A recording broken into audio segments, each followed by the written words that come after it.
Hey there, everybody. Coach Patrick here, Endurance Nation, back with another weekly podcast. This week, I'm going to talk to you a little bit about being indoors. Being a successful endurance athlete means being able to transcend the difficulties associated with training across the course of a year and finding opportunities to become a better athlete, whether it's from a strength perspective, a mental perspective, spiritual perspective, nutritional perspective, body composition, or what have you. Irrespective of where you live and the constraints that face you, right? So when I think about being successful, when we look online, let's start with what we see externally. We will see amazing athletes like the pro athletes you follow in your sport of choice who will seemingly bounce from tropical location to elevation to, I thought that person had children, but apparently I never see those children.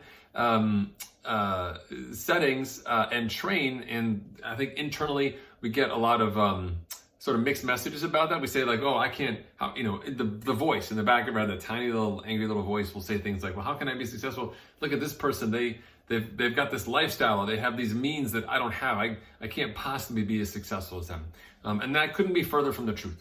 And I'll kick off that perspective by talking about what it meant to be a collegiate rower at Boston University. So we train out on the Charles River, which freezes in December-ish through April-ish. And many of our competitors lived in areas, because the athletic league was so big, lived in areas that were not bound either by financial constraints like Boston University, which didn't spend a lot of money on crew, or geographic locations weren't frozen for 5 of the 12 months of the year. And it was really challenging at the time to say, well, look at the disadvantage we have. Other teams that we compete with on the river, they've got almost, elite level programs where they get to row at 2-3 o'clock because they've told the professors, get these kids in these other sections, right? We didn't have that.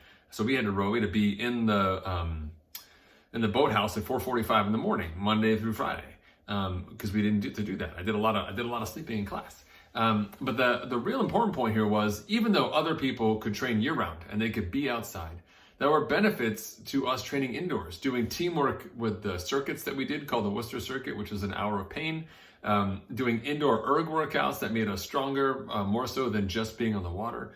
We had that variety in our training, from the indoor sessions and that quality intense time to a spring break trip that we did every year for a week, to the water time that we had as well. And I firmly believe that this actually made us a better team, a better crew. Sure, we might have had better technique if we could have been on the water for twice as much, but it didn't preclude us from being our personal best as a team. And nor should you feel similarly that you need to give up your goals because of where you live. Our world here inside Endurance Nation is full of athletes who live in strange locations where you'd say there's no way there'd be a triathlete from Manitoba. Oh, yes, there is, and he's on the team. Hello there. Nice to see you, Gordon. And so when you think about what it means to be successful, it really, at the end of the day, it's taking care of yourself within the construct of all the elements that you have to your disposal. And when I think about being a successful athlete in the winter, whenever your winter may fall, it's about identifying opportunities for you to grow as an athlete despite the constraints of what it means to train indoors. Now, thanks to technology, we have a lot more resources at our fingertips, but just because we have more choices doesn't mean you should take advantage of all of them. And this is where we have that nuance between a busy athlete and a very targeted athlete. And I really encourage the folks on our team, especially the people who are returning members who are trying to work down that 3-year timeline in terms of progression, is moving that needle from active, like I did a workout today, success, party, confetti, to targeted, which is, this is the workout I need to do today, or this is what I'm trying to achieve this week or this month, this block. This is what I'm doing, right? There's a level of responsibility, there's a level of focus. All of these different pieces come together to create athletes that can reach their potential. And not everyone's ready to move along that spectrum from active to focused. But I really encourage people to think about that. And I'm hoping that what we talk about today will help you understand a little bit more about that nuance. So early on, it's all about success. Like, I want you to do 20 minutes of something every day this week. If one day was a walk and the other day was a swim, and the other day you went to the gym and did the elliptical, and then the other day you rode a bike with your kid, to me, on that I did something active perspective, you are winning, right? You're creating a habit of exercise. You're creating expectation of activity. Your body is enjoying being outside. There's social benefits to it. There's physical benefits to it, all sorts of things. That's great. As we start thinking about being more focused, I don't want to just finish a marathon. I want to do better at the marathon. I don't want to just do better at the marathon. I want to qualify for Boston. As you start moving down the spectrum in terms of your goals and the specificity of those goals, we also have to start changing what our training looks like. So when we talk today about mastering that indoor training, how do we figure out what's the best way to build that engine? So not just build an engine, but the engine that you want.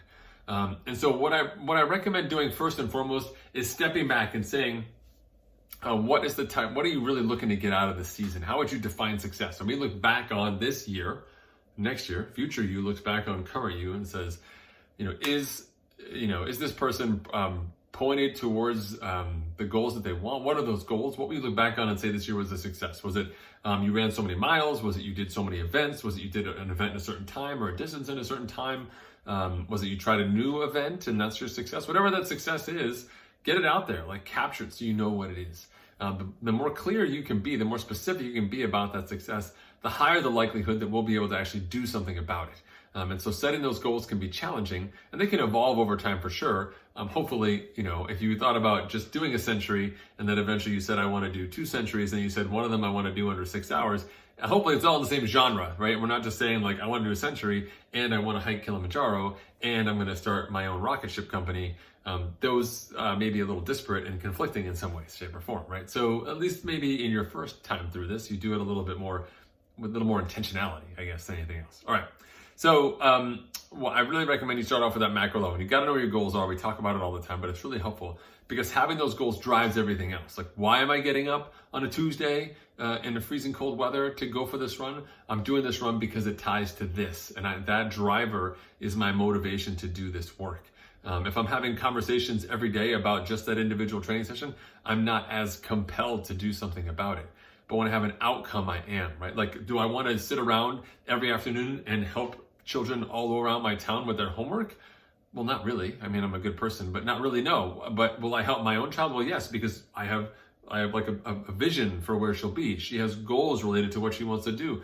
I'm committed to helping her do that. That's a no-brainer. Like, Daddy, can I have help with my homework? Absolutely. Strange person, can I help? Like, hold up, like, wait a minute, I'm not connected to that. So we need those goals to be connected to so we can help, right? Okay. So when I think about how you focus your training, I want you to focus it based off of that broader goal, 3 specific ways. Got them written right over here, so don't mind me not looking at you. So the first part is, what are the functional work that you need to do? So we break down these goals into work. The first level is functional work or foundational. Let's call it foundational work. We'll say foundational work. What is the foundational work you need to do that's going to set the tone for the rest of your year?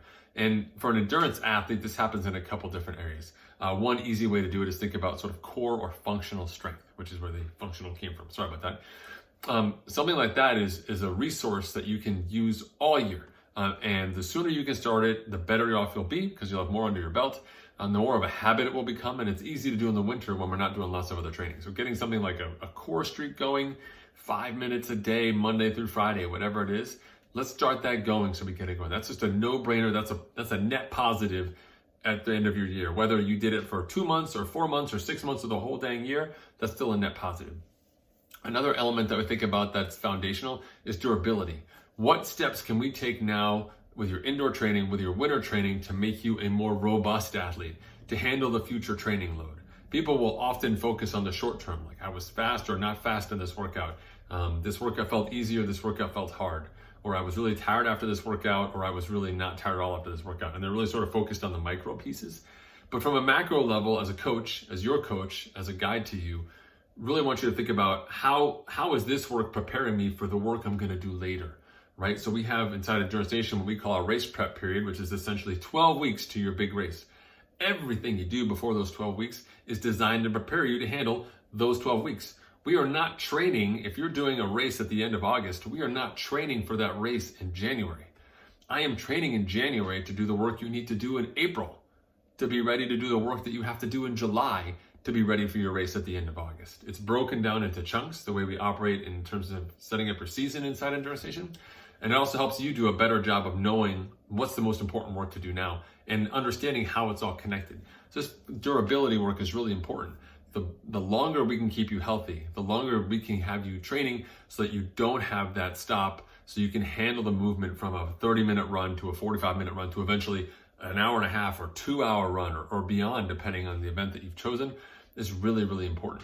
When people don't do a good job of thinking about durability or building this sort of baseline foundational work into their year, they end up having what we call a ramp rate problem, which is essentially going from 0 to 60 in a week or 2 weeks. God, I got to get back into this. I need to run. I'm going to run every day this week. And I'm not just going to run down the block. I'm going to run an hour. I'm going to go from 0 hours of running for a month to 6 hours of running in a single week.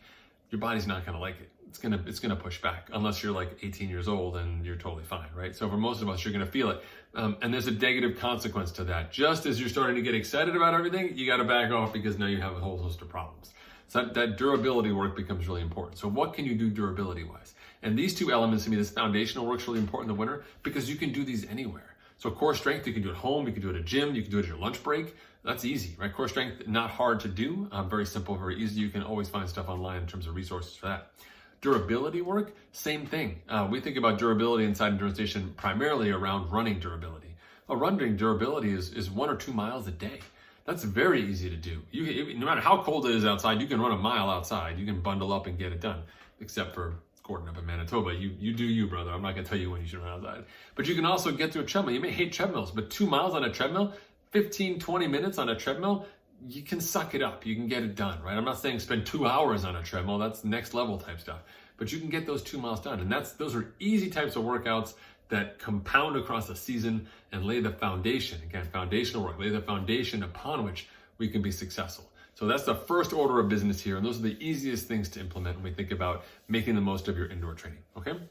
The next piece you want to focus on is the preparation work. And I kind of hinted at this earlier, which is that training for the training work. So once we've got the foundational elements of our week down, how much am I running? How much am I doing strength? How much am I cycling? Whatever your modality of choice may be, a variety of modalities that you have if you're a multi-sport athlete. The next step is saying, what is the work I need to do now or at this point of my season to be ready? And the reason why I want to space it out is because if you are doing something like a half Ironman, say, you've got to be able to bike 56 miles. You don't have to bike 56 miles right now in January, February, March, but you have to be able to bike 15 or 20 miles.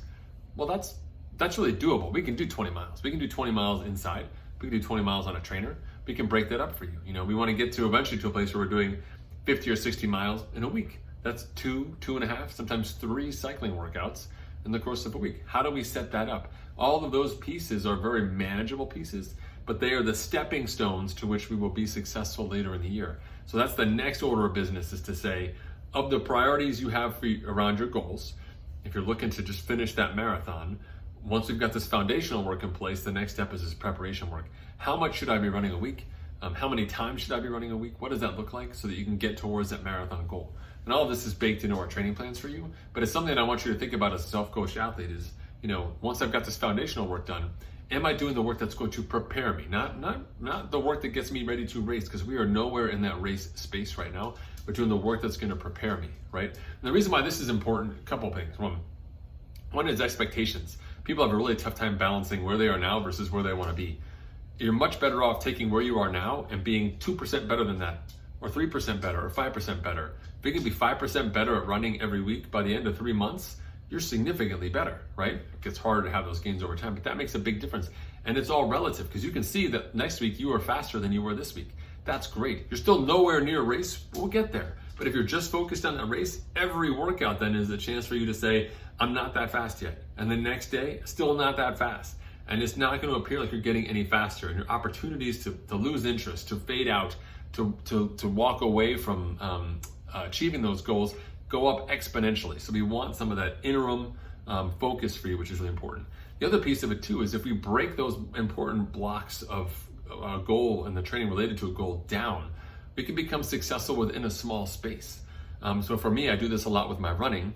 I've got certain paces I like to run. I'm sure you have certain paces you like to run as well. So how do we go ahead and say that we're successful with that running? Well, one way we can do it is if we break it down into shorter runs. You can run pretty fast for just a couple miles and be done. And we don't have the fatigue associated with longer running. So all of a sudden, if I'm running 2 miles 5 times a week, 2 or 3 of those runs can be pretty fast. More than half of my running is fast. if I was to do an 8-mile run, I can't run the whole thing fast right now. It'd be too much for me. But I'll eventually get to the 8-mile run. But if I do a bunch of 2-mile runs that are fast, by the time I get to 8 miles, I'm already pretty zippy. And I didn't have to worry about the problems associated with going from 0 to 8 miles, about having to spend all this time running slow to protect myself. I could build up that speed through these smaller preparation level workouts that got me ready for that larger goal. So these preparation workouts are really important. You won't have them not all of your sessions will be preparation workouts.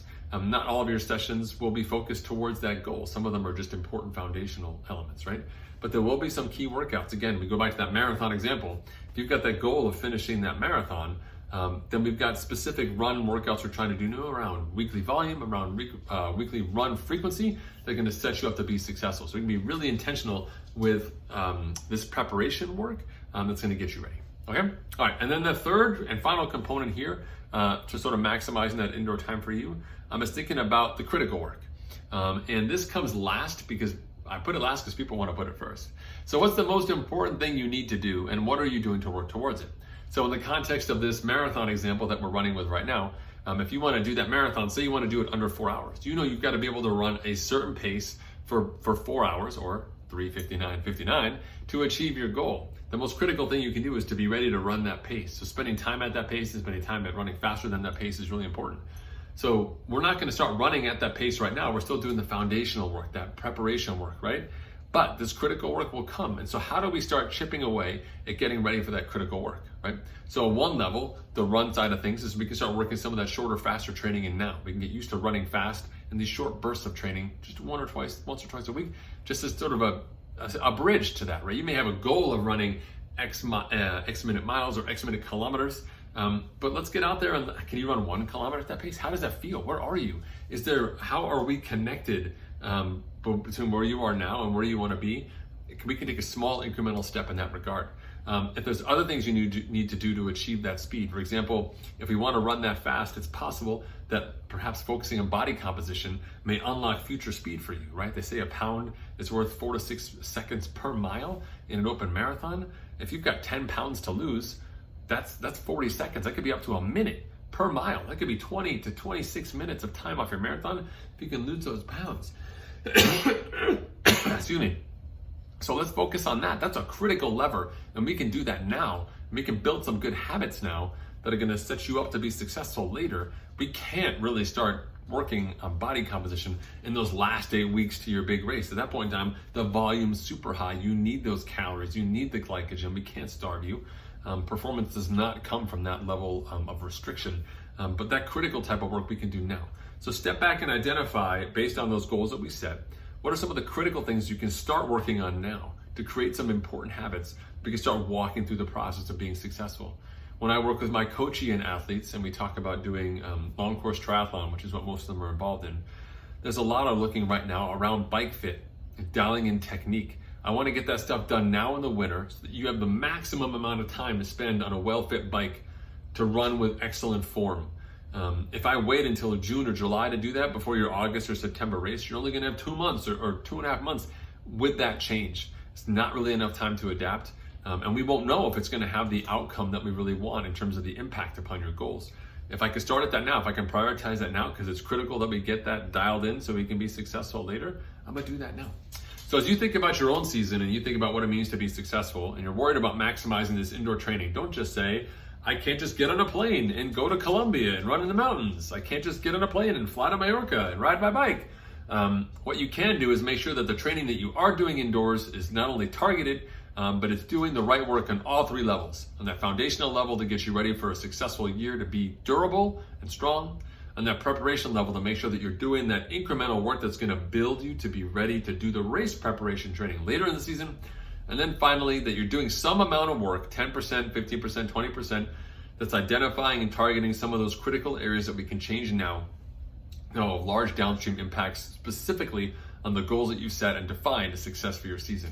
Being able to manage those 3 elements will ensure that you've got not only the short term taken care of, and you're seeing some progress and making important gains at a time of year when you have the bandwidth to do that type of work, core strength, flexibility, yoga, whatever it may be. But that you're also taking steps towards addressing some of the larger scale changes that are ultimately going to have a direct impact. So this allows you to create a good amount of tension between the work that needs to be done right now and the dream work you have that we're going to start breaking up into small pieces and start working towards, that keeps you engaged across the season and will ultimately keep you balanced enough to be successful, to handle the training that you want to do it at a level that you want, and then ultimately race at the level you should, right? All right, that's it for me today. Coach Patrick signing out. How I think about maximizing the most of my indoor training. It is not buying a new widget. It is not asking for high technical carbon things for Christmas. It's about prioritizing the right workload and setting that up to happen in your indoor conditions, whether it's a gym, whether it's your basement, whether it's outside. So you know every day you're taking those little steps that lead to the habits and the health and the strength and the fitness that you want to be successful in race day. Thanks for tuning in. I'll be back next week with another episode. Until then, I'll see you guys online or at the races.